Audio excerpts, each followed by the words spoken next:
আসসালামু আলাইকুম এভরিওয়ান, কেমন আছেন সবাই? তো আশা করি ভালো আছেন।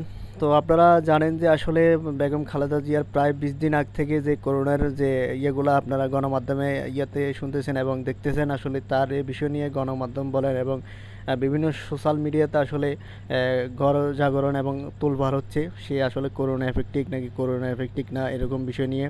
তো আজকে বেগম খালেদা জিয়াকে হাসপাতালে ভর্তি করা হয়, ঢাকা একটা হাসপাতালে।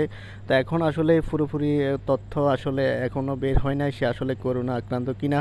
এবং তার যে চিকিৎসক রয়েছে তারা বলতেছে যে বেগম খালেদা জিয়াকে হাসপাতালে ভর্তি করা হয়েছে যে তার কিছু নমুনা সংগ্রহ করার জন্য এবং তার কোনো রোগের লক্ষণ আছে কিনা সেগুলা ইয়ে করার জন্য স্ক্যানিং করা হবে এবং তারপরে আমরা বিস্তারিত জানাতে পারবো।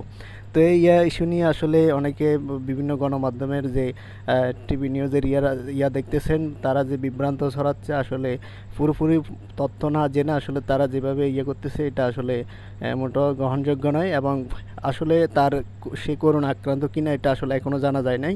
তো আপনারা ভিডিওটা ক্লিপটা দেখেন, অবশ্যই দেখলে বুঝতে পারবেন। হয়ে গেছে ওনাকে কতদিন হাসপাতালে থাকতে হতে পারে? 1-2 দিন ম্যাক্সিমাম। রিপোর্টগুলো পাবো, সেগুলো আমরা রিভিউ করব, তারপর ওনাকে বাসায় নিয়ে যাবো। আজকের পাওয়া রিপোর্টের অনুযায়ী কি তার অবস্থা স্থিতিশীল? আমরা বলবো স্থিতিশীল, যথেষ্ট ভালো। আপনারা তো দেখেছেন উনি ভালো বলবো, যথেষ্ট ভালো বলবো। যথেষ্ট ভালো আছে। কোনো সিম্পটম কি আছে কোভিডের? কোভিডের কোনো symptom নেক্সট টাইম কোনো আপডেট ভিডিও পাওয়ার জন্য অবশ্যই চ্যানেলটা সাবস্ক্রাইব করে সঙ্গে থাকবেন।